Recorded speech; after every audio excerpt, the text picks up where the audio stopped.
امروز 9 خرداد 1405 و بیش از 80 روز از شروع جنگ ایران آمریکا گذشته. جنگی که البته رسما هنوز تموم نشده و همونقدر که احتمال داره تموم بشه، همون قدم که ممکنه دوباره شروع بشه. جنگی که باعث شد طبق آمار رسمی تا الان بیشتر از 3000 نفر از هموطنانمون را دست بدیم که نزدیک به 400 نفرشون کودک بودن. حقیقتاً ماه‌های تلخ و دردناک رو همان پشت سر گذاشتیم. تحمل این همه جون از دست رفته از دی ماه تا الان حقیقتاً سخته. به همه این سختی‌ها باید قطعی اینترنت رو هم اضافه کنیم. بیش از 2000 ساعت اینترنت در ایران قطع شد و جامعه ایران در یک خاموشی گسترده فرو رفت. و البته که توی این مدت به واسطه پدیده حقیقتاً زشت و کریه اینترنت طبقاتی و انواع سیمکارت‌های سفید و پرو، سطحی از تبعیض و رانت رو به شکل عیان دیدیم که تا الان سابقه نداشته بود، حداقل اینقدر واضح. طبیعتاً خیلی حرفا بود که این مدت میشد زد، ولی قطعی اینترنت باعث شد ما هم مثل خیلیای دیگه عملاً دسترسیمون قطع بشه و به سختی تونستیم نهایتاً یک سری محتواهای متنی رو توی کانالمون منتشر کنیم. و الان که این ویدیو رو هم قرار منتشر بکنیم، با اینکه اینترنت متصل شده، ولی هنوز خیلی ها نتونستن به شکل پایدار وصل بشن. ولی خب به نظرم رسید که شاید الان وقتش باشه که کم کم شروع کنیم به فکر کردن و صحبت کردن تا شناخت دقیق تری رو از وضعیت فعلیمون پیدا بکنیم. مهمترین سوالی که احتمالاً الان باید بهش جواب بدیم اینه که توی این جنگ واقعاً چه کسی پیروز شد؟ از یه طرف توی آمریکا ترامپ و تیمش مرتب دارن میگن که ما توان نظامی ایران رو از بین بردیم و رهبرانشون رو کشتیم و رژیم رو تغییر دادیم و اینا. از این طرف هم توی ایران فضا اینه که ما پیروز شدیم و آمریکا رو شکست دادیم و این تیپ حرفا. و خب سوال مهم اینه که تا اینجای جنگ واقعاً چه کسی برده؟ ایران، آمریکا، اسرائیل، روسیه، چین، کشورهای خلیج فارس یا شاید هم هیچ کدوم؟ این ویدیو درباره پاسخ به همین سواله، اما نه یه جواب ساده. چون جنگ ایران از اون جنگایی نیست که بشه آخرش جدول گذاشت که بگیم این برد این باخت. برای فهمیدن برنده ها و بازنده ها اول باید یک سوال خیلی خیلی مهمتر بپرسیم. اونم این که بردن توی این جنگ اصلا یعنی چی؟ اگر برد یعنی اینکه چه کسی بیشتر بمبارون کرد، خب جوابش یه چیزه. اگر برد یعنی اینکه چه کسی به اهداف سیاسیش رسید، جواب یه چیز دیگه است. اگر برد یعنی که چه کسی بعد از جنگ اهرم فشار بیشتری داره، جواب ممکنه بازم فرق کنه. و اگر برد یعنی که چه کسی کمتر هزینه داد، بازم فهرست عوض میشه. بیایید از ایران شروع کنیم، چون ایران هم مرکز جنگ بود، هم یکی از پیچیده ترین پرونده های این ماجراست. روی کاغذ ایران ضربه های سنگینی خورد. بخش از توان نظامیش تخریب شد. نیروی هوایی و دریاییش آسیبای جدی دید.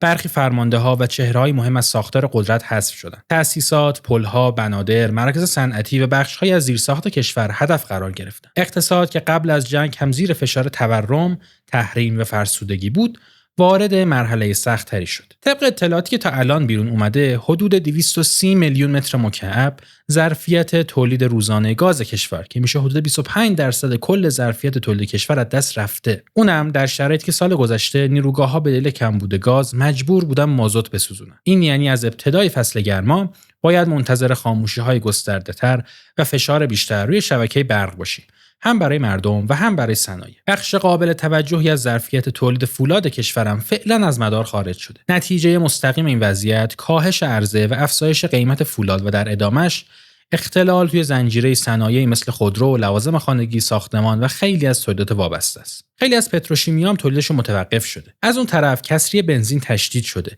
و از حدود 150 میلیون لیتر روزانه نیاز کشور چیزی حدود 50 میلیون لیترش کمبود وجود داره. نتیجه همه اینا میشه کاهش تولید، کاهش صادرات و افزایش واردات و در نتیجه فشار بیشتر به منابع ارزی و. به همه اینها تازه باید بیکاری گسترده رو هم اضافه کنیم. طبق گزارش معاون وزیر کار، جنگ به طور مستقیم باعث بیکاری 1 میلیون نفر و غیر مستقیم باعث از دست رفتن 2 میلیون شغل در کشور شده. بنابراین اگر معیار فقط خسارت مستقیم باشه، ایران قطعاً هزینه‌های سنگینی داده.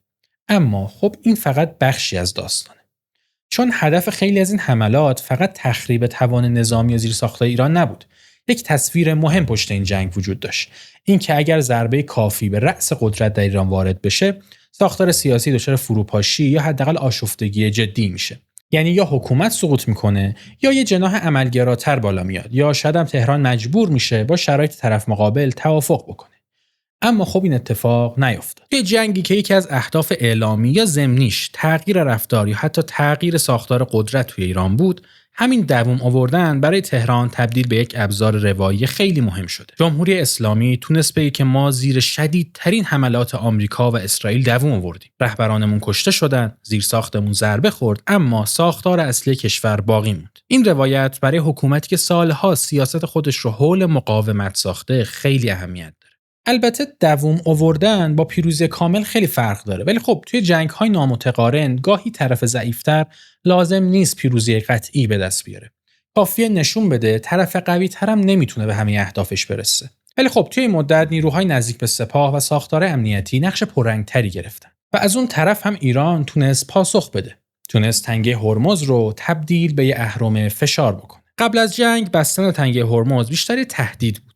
همه میدونستن ایران میتونه دردسر درست کنه، اما معلوم نبود که واقعا چقدر میتونه جریان انرژی جهان رو مختل کنه و برای چه مدت. و خب جنگ این رو آزمایش کرد. ایران نشون داد که حتی بدون داشتن برتری هوایی یا دریایی کلاسیک، با موشک، پهپاد، مین، قایق‌های تندرو و تهدید بیمه‌ای و از اون طرف کنترل روانی بازار، میتونه عبور و مرور تو مهمترین گلوگاه انرژی جهان رو به یک مسئله جهانی تبدیل کنه. این برای ایران هم فرصته و هم تهدید. فرصته چون ناگهان ایران یه ابزاری رو پیدا کرد که میتونه مستقیما روی قیمت بنزین در آمریکا، برق در آسیا و گاز در اروپا و حتی کود شیمیایی تو بازار جهانی اثر بذاره. اما از اون طرف تهدیدم بود، چون خود ایران هم به تنگه هرمز وابسته است. بخش بزرگ از تجارت دریایی، صادرات نفت، واردات کالا، غله و سوخت ایران از همین مسیر عبور میکنه. یعنی تنگه هرمز برای ایران فقط یه سلاح نیست، گلوگاه خودش هم هست. اگر این مسیر بسته بمونه، فشار اقتصادی روی ایران هم سنگین‌تر میشه. پس ایران یه ابزار خطرناک به دست آورده. ابزاری که اما اگه زیاد ازش استفاده کنه، خودش هم ممکنه آسیب ببینه. از نظر وضعیت داخلی هم ماجرا خیلی پیچیده است. قبل از جنگ ایران با بحران‌های جدی روبرو بود. تورم، کاهش ارزش پول ملی، نارضایتی اجتماعی، بحران انرژی، بحران آب و اعتراضاتی که با سرکوب شدید مواجه شده بود. جنگ نه تنها این مشکلات رو فعلا حل نکرده، حتی در خیلی از زمینه‌ها مثل انرژی وضعیت رو بدتر هم کرده. اما جنگ یه چیز دیگه هم ایجاد کرد، فضای امنیتی. وقتی کشور تحت حمله خارجی قرار میگیره، حتی بخشایی از جامعه که با حکومت هم مخالفن، ممکنه که با این حمله خارجی همراه نشن. این به معنای حمایت از حکومت نیست، یه واکنش پیچیده‌تره. مردم میتونن هم از حکومت ناراضی باشن و هم از بمبارون کشورشون خشمگین باشن. برای حکومت ایران این فضا میتونه فرصت ایجاد کنه، چون میتونه اعتراض کردن رو امنیتی تر کنه. منتقدا رو زیر فشار بیشتری ببره و روایت بقا رو جایگزین روایت کارآمدی کنه. یعنی دیگه لازم نیست ثابت کنه که اقتصاد رو داره خوب داره میکنه. لازم نیست ثابت کنه که جامعه راضیه. فقط میتونه بگه که ما زیر حمله بودیم و دووم آوردیم. پس اگر بخوایم ایران رو جمع‌بندی کنیم، باید بگیم که ایران از نظر نظامی و اقتصادی هزینه‌های سنگینی داد. اما از نظر بقا، بازدارندگی و استفاده از تنگه هرمز دستاوردهایی هم داشت. ایران پیروز کامل نبود، اما کاملا هم شکست نخورد. و شاید همین شکست نخوردن برای تهران تبدیل به یک روایت پیروزی شده.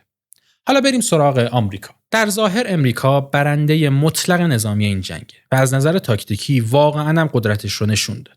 حملات گسترده، هدفگیری دقیق، استفاده از اطلاعات، عملیات هوایی، دفاع موشکی، همه نشون دادن که آمریکا هنوز توان نظامی بسیار بزرگی داره. آمریکا میتونه در هزاران کیلومتر اونطرف‌تر از خاک خودش اهداف متعددی رو مورد حمله قرار بده. میتونه با متحداش عملیات‌های هماهنگ انجام بده و میتونه بخشی از ساختار نظامی کشور رو در مدت کوتاهی فرسوده کنه. اما مشکل آمریکا این نبود که نمیتونه حمله کنه.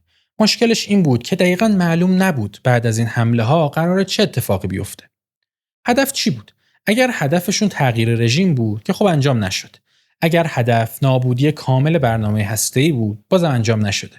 اگر هدف حذف کامل توان موشکی بود، خب هنوز انجام نشده. و اگر هدف بازگردوندن تنگه هرمز وضعیت قبلیش باشه که خب انجام نشده هنوز.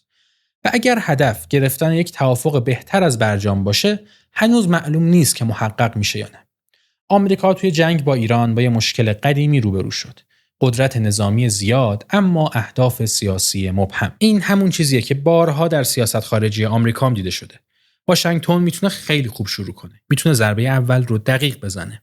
میتونه برتری هوایی ایجاد کنه. اما سوال اصلی همیشه بعد از ضربه اول شروع میشه. حالا چی؟ توی عراق این حالا چی تبدیل شد به اشغال، شورش داخلی، فروپاشی دولت و سالها جنگ. توی افغانستان حالا چی تبدیل شد به یک دولت سازی طولانی و شکست خورده. در لیبی این حالا چی تبدیل شد به یک خلأ قدرت. و در ایران این حالا چی فعلا تبدیل شده به بحران تنگه هرمز، بحران انرژی، بحران بازارها و یک جنگ فرسایشی. آمریکا با حمله به ایران تونست بخشی از قدرت نظامی ایران رو از بین ببره. اما همزمان خودش رو در موقعیتی قرار داده که ایران تونست با ابزارهای ارزان‌تر هزینه‌های بزرگی رو براش ایجاد کنه. پایگاه‌های آمریکا در منطقه هدف قرار گرفتند و بخشی از ذخایر پاتریوت و تام‌ها کم مصرف شد. بازسازی این ذخایر زمان میبره. این یعنی آمریکا نه فقط پول خرج کرد، بلکه ظرفیت خودش برای بحران‌های آینده رو هم کاهش داد. و این خیلی مهمه، چون که آمریکا فقط با ایران درگیر نیست. آمریکا باید به تایوان فکر کنه، به چین فکر کنه، به روسیه فکر کنه، به اوکراین فکر بکنه، به متحده‌اش توی اروپا و آسیا فکر بکنه. به عبارتی هر موشکی که توی خلیج فارس مصرف میشه، هر سامانه پدافندی که آسیب میبینه، هر پایگاهی که بازسازی میخواد، یعنی منابعی که باید از جاهای دیگه بزنه برای بازسازی. از نظر دیپلماتیک هم هزینه‌های این جنگ برای آمریکا خیلی جدی بود. متحدای اروپایی حاضر نشدن توی بازگشایی اجباری تنگه هرمز نقش جدی داشته باشن. کشور خلیج فارس هم که پایگاه‌های آمریکا رو میزبانی می‌کردن، دیدن که همین پایگاه‌ها میتونه اونا رو تبدیل به هدف حملات ایران کنه. توی آسیا کشورهایی که به انرژی خلیج فارس وابسته بودن، از خودشون پرسیدن که آیا آمریکا واقعاً ضامن ثباته یا اینکه خودش داره تبدیل به یک منبع بی‌ثباتی میشه. و این چیزی نیست که با چند تا بیانیه پیروزی و توییت‌های ترامپ پاک بشه.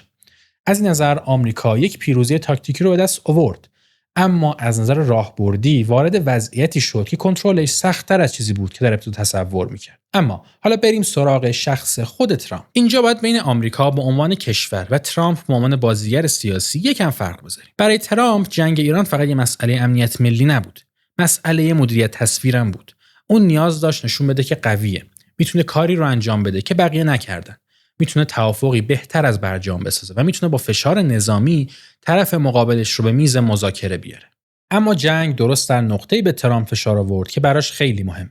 بازارها. قیمت انرژی بالا رفت و هزینه جنگ برای رای دهنده‌های آمریکایی ملموس شد. اینجا بود که جنگ از یه مسئله خارجی تبدیل شد به یک مسئله داخلی.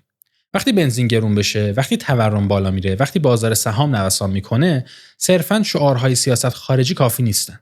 رای دهنده‌ها میپرسن که این جنگ برای زندگی من چه آورده‌ای داشته.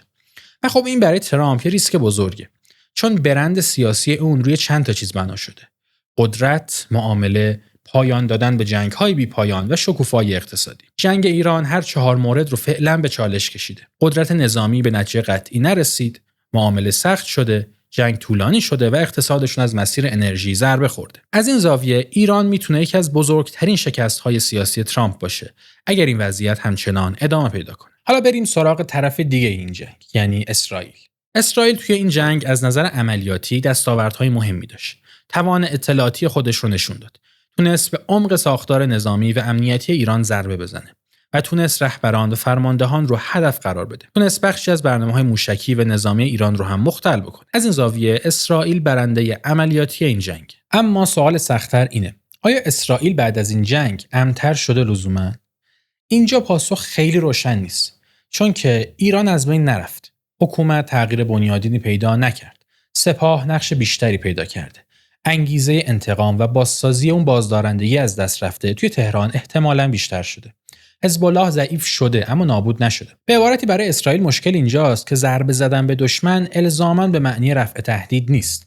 اگر تهدید زخمی بشه اما باقی بمونه، ممکنه توی بلند مدت شکل خطرناکتری پیدا کنه. مسئله دیگه اینه که اسرائیل و آمریکا لزوماً پایان یکسانی برای این جنگ نمیبینه. اسرائیل احتمالاً بیشتر دنبال حذف تهدید توی بلند مدت، فشار مدام برای جلوگیری از بازسازی توان ایران فکر میکنه. ترامپ اما به خروج، معامله و اعلام پیروزی نیاز داره. این تفاوت هدف خودش چالش بزرگیه. اگه آمریکا بخواد جنگو جمع بکنه اما اسرائیل احساس کنه که تهدید ایران هنوز باقی مونده، این اختلاف پنهان ممکنه به مسئله علنی تری تبدیل بشه و از اون طرف جلوی هر گونه تفاهم یا توافقی با ایران رو هم بگیره. پس اسرائیل چه وضعی داره؟ از نظر تاکتیکی دستاورد داشته، اما از نظر راهبردی هنوز وضعیتش مبهمه. ایران ضعیف‌تر شده اما حذف نشده. حزب الله آسیب دیده اما تموم نشده. و از همه اینا مهمتر، رابطش با آمریکا زیر فشار افکار عمومی و سیاست داخلی آمریکا قرار گرفته. اسرائیل ممکنه در کوتاه مدت بخشی از تهدید رو عقب زده باشه، اما در بلند مدت وارد دوره‌ای از جنگ‌های فرسایشی‌تر شده و البته ریسک‌های سیاسیش در قبال رابطش با آمریکا هم خیلی جدی‌تر شده. تا همینجا با مرور سه کشور اصلی درگیر ماجرا، یعنی آمریکا، اسرائیل و ایران، میشه یه چیزی رو فهمید. هیچ کدوم هنوز نتونستن پیروزی قاطعی رو به دست بیارن. و همینه که شرایط ادامه رو خیلی سخت و پیچیده میکنه. چون با 3 بازیگر مواجهیم که هر کدوم به دنبال پیروزی و دستاوردهای خودشونن. و همینم پیدا کردن نقطه تعادل رو خیلی سخت و دشوار میکنه. بنابراین حتی اگه تفاهم مشترک، توافقی هم بتونه اتفاق بیفته، حفظ اون و عملی کردن اون خیلی کار دشواریه. مگر اینکه این وسط اتفاقات عجیب و غریب بیفته و کل معادلات رو عوض کنه.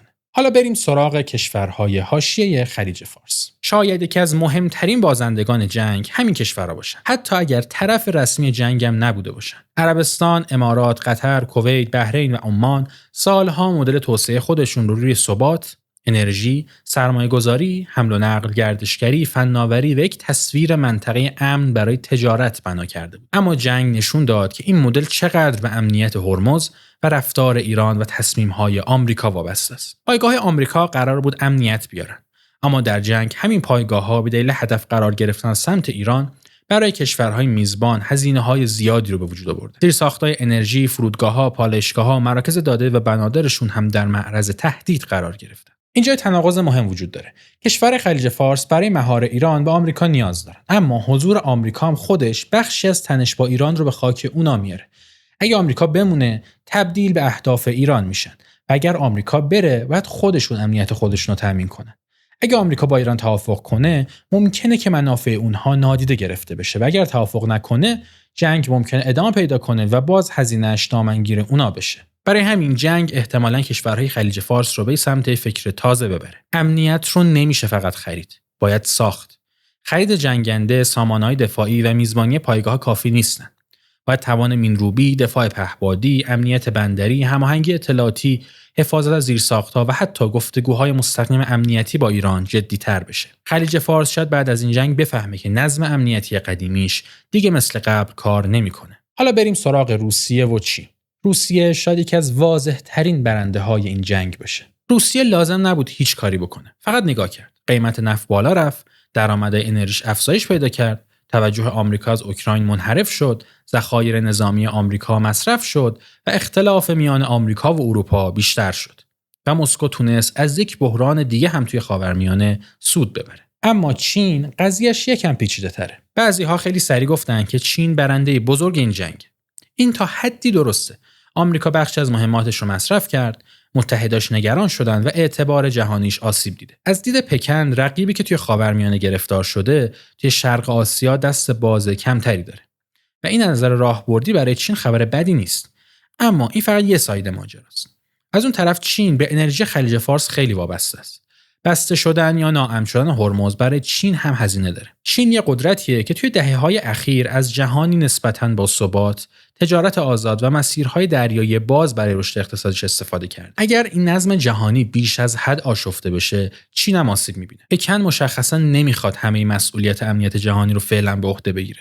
دوست داره که از ضعف آمریکا استفاده کنه، اما از اون طرف هم نمیخواد هزینه کامل جایگزینی آمریکا رو بده. به همین خاطر هم بود که چین توی این جنگ محتاط بود. نه کاملا پشت ایران وایساد و نه در کنار آمریکا قرار گرفت. تلاش کرد که خودش رو به عنوان یک قدرت باثبات‌تر، صبورتر و قابل پیش‌بینی‌تر نشون بده. پس چین برنده مطلق نیست، اما جنگ به چین یه فرصت روایی داد. آمریکا رو یه بازیگر پر ریسک نشون بده و خودش رو قدرتی که نمیخواد عجله بکنه. توی رقابت قدرت‌های بزرگ گاهی همین تصویرها هم مهمه. حالا بریم سراغ اروپا. اروپا توی موقعیت خیلی سخت‌تری بود. از یه طرف اروپا با ایران اختلافات جدی داره، از برنامه هسته‌ای تا مسائل منطقه‌ای و جنگ روسیه و اوکراین. اما از اون طرف دیگه اروپا نمیخواست وارد جنگی بشه که نه طراحیش با اونه و نه کنترل پایانش. اروپا از بحران انرژی ضربه خورد. قیمتا بالا رفت و نگرانی از رکود و فشار روی صنایعشون بیشتر شده. و دوباره این سوال قدیمی برگشت. اروپا تا چه حد به تصمیم‌های آمریکا وابسته است؟ که بلند مدت این جنگ احتمالاً بحث استقلال راهبردی اروپا رو دوباره تقویت می‌کنه. یعنی اروپا باید بیشتر روی انرژی جایگزین، ذخایر اضطراری، مسیرهای متنوع واردات و توان دفاعی خودش فکر کنه. اما خب بین فکر کردن و ساختن فاصله زیادی. و حالا برسیم به شاید مهمترین بازنده جنگ، یعنی جامعه ایران. چون جنگ فقط زیرساخت‌های فیزیکی رو هدف نمیگیره. فقط پل و پالایشگاه و پایگاه و بندر رو خراب نمیکنه. جنگ میتونه چیزی رو فرسوده کنه که خیلی کمتر دیده میشه، اما برای آینده یک کشور حیاتیه. توان جامعه برای حرف زدن، سازمان پیدا کردن، اعتراض کردن، همدلی کردن و ساختن یک زندگی جمعی. جامعه ایران قبل از جنگ هم زیر فشار بود. فشار اقتصادی، تورم، مهاجرت، فرسودگی روانی، بی‌اعتمادی، شکاف بین مردم و نهادهای رسمی. جامعه مدنی ایران قبل از جنگ هم قوی و آزاد و بی‌دردسر نبود، اما داشت نفس میکشید. اما خب جنگ این ظرفیت رو خیلی ضعیف‌تر کرد. مثلا اینترنت یکی از ساده ترین نمونه هاشه. همون اینترنت پرفیلتری که همیشه هم بهش غر می‌زدیم برای بیش از 80 روز از دسترسمون خارج شد و الان هم هنوز به حالت طبیعی خودش برنگشته. و البته که اینترنت فقط یه نمونه است. خیلی از دستاوردهای کوچیک و ناقصی که جامعه ایران توی سالهای قبل ساخته بود عقب رفت. فضاهای نیمه باز گفتگو، شبکه‌های کاری و اجتماعی، امکان فعالیت رسانه‌ای مستقل، کسب و کارهای آنلاین، ارتباط با جهان، همه اینها زیر فشار جنگ ضعیف‌تر شدن.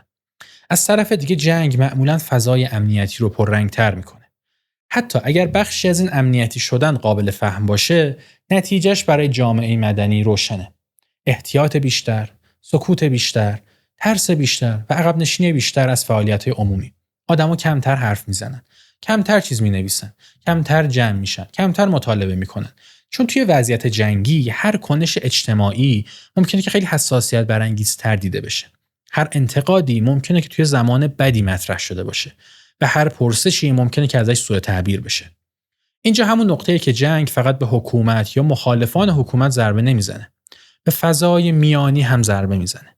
همون فضایی که توی اون جامعه میتونه بدون خشونت، بدون فروپاشی، بدون افراط درباره آینده خودش فکر کنه و حرف بزنه. و خب وقتی این فضا ضعیف میشه، انتخاب‌ها هم خشن‌تر، محدودتر و رادیکال‌تر میشن. البته که جامعه ایران فقط یک قربانی منفعل نبود. توی همین وضعیت هم آدم‌ها به هم کمک کردند و بعضن صحنه‌هایی رو دیدیم توی همین جنگ که تا سالها میتونن تبدیل به نماد جامعه ایران بشن. صحنه‌هایی که شاید اوجش مربوط به روز قبل از ددلاین ترامپ برای حمله به نیروگاه‌های ایران بود. اما این جنگ بازنده دیگه هم داشت. بخشی از ایرانیان خارج از کشوری که بمبارون شدن ایران رو جشن گرفتن. کسایی که از دور از پشت صفحه موبایلشون برای بمب‌هایی که روی شهرها، جاده‌ها، زیرساخت‌ها و زندگی مردم ایران فرود میومد، کف زدن و رقصیدن. کسایی که داشتن از عمو ترامپشون تشکر می‌کردن. عموی عزیزمان ترامپ!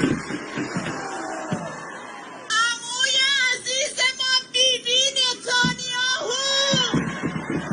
ببینید یکی میتونه با جمهوری اسلامی مخالف باشه، میتونه خواهان تغییر باشه، میتونه از سرکوب و ناکارآمدی خشمگین باشه، اما خوشحالی از بمبارون شدن مردم ایران عبور از یک مرز خیلی مهم اخلاقیه. و چیزی که تلخ‌تر میکنه ماجرا رو اینه که حتی همون رؤیایی هم که داشتن براش شادی میکردن هم محقق نشد. نه مثلا حکومت دچار فروپاشی شد، نه ایران آزادتر شد و نه لزوما چشم انداز مردم روشن‌تر شد. اون چیزی که تا الان مونده یک کشور زخمی‌تره.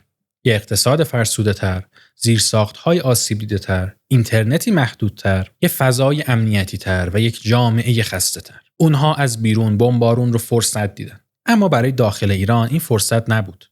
اضطراب بود، بیخبری بود، قطعی بود، گرونی بود، ترس از تماس‌های بی‌پاسخ بود، صداهای انفجار بود، شغل‌های از دست رفته بود و یک زندگی به معنای واقعی کلمه معلق بود. و البته این فقط ایرانی‌های خارج از کشور هم نبودن. خیلی‌ها حتی در خود ایران جنگ رو مثل یک راهکار معجزه آسایی می‌دونستن که قراره براشون آزادی و رفاه بیاره.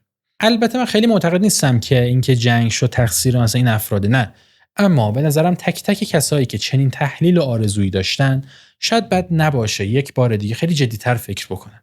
اینکه این تحلیل چطوری تو ذهنشون شکل گرفته بود، چه کسایی پرچمدارش بودن، چقدر تحلیل هاشون روی زمین بود و چقدرش هم رویا فروشی بود. حالا اگه بخوایم جنبندی دقیق تر داشته باشیم، باید بگیم که این جنگ یه جدول ساده برنده و بازنده نداره. ایران از نظر نظامی و اقتصادی ضربه خورد، اما از نظر بقا و اهرم تنگه هرمز موقعیت تازه‌ای پیدا کرد. آمریکا از نظر تاکتیکی موفقیت‌هایی داشت، اما از نظر راهبردی گرفتار شده. ترامپ بیش از همه با خطر شکست سیاسی روبروه، چون جنگ ایران با تصویر او از قدرت، معامله و رونق اقتصادی در تضاده. اسرائیل بخشی از توان ایران رو تضعیف کرد، اما وارد دوره‌ای از نااطمینانی و فشار چند جبهه‌ای شد. کشورهای خلیج فارس فهمیدن امنیت اجاره‌ای چقدر شکننده است. روسیه از افزایش قیمت انرژی و درگیری آمریکا سود. چین فرصت پیدا کرد، اما از بی‌ثباتی کامل هم نگرانه. اروپا آسیب دید و دوباره با ضعف راهبردی خودش روبرو شد. در نهایت شاید هیچ کس دقیقاً اونطور که می‌خواست برنده نشد. و اگر با این معیار نگاه بکنیم، هنوز یکم زوده که برای این جنگ برنده قطعی اعلام کنیم. و همینه که این وضعیت که الان توش هستیم رو خیلی شکننده میکنه. چون هیچ طرفی مشخصاً کامل برنده نشده. اما بازنده ها رو راحت تر میشه دید. مردمی که زندگیشون متوقف شد، اقتصادهایی که دچار بحران شدن، خانواده‌هایی که عزیز از دست دادن و جهانی که یک بار دیگه فهمید چقدر به چند کیلومتر آب، چند تا تصمیم سیاسی و چند محاسبه اشتباه وابسته است. خیلی ممنونم که تو این شرایط سخت اینترنت وقت گذاشتید و این ویدیو رو تا آخر دیدید. اگر شرایط فراهم بشه و ما هم به این نتیجه برسیم که مخاطبینمون حضور دارن و میتونیم فعالیتمون رو ادامه بدیم، دوست داریم که جدی‌تر فعالیتمون رو گسترش بدیم و ابعاد بیشتری از این تجربه‌ای که این مدت داشتیم رو با هم بررسی بکنیم. تجربه‌هایی مثل قطعی اینترنت، بالا اومدن کشورهایی مثل پاکستان این وسط، این که اصلا چی شد وارد این جنگ شدیم و خیلی حرفای دیگه‌ای که میشه زد. دوست دارم که شما بگید که به نظرتون در مورد چی باید صحبت کنیم این روزا.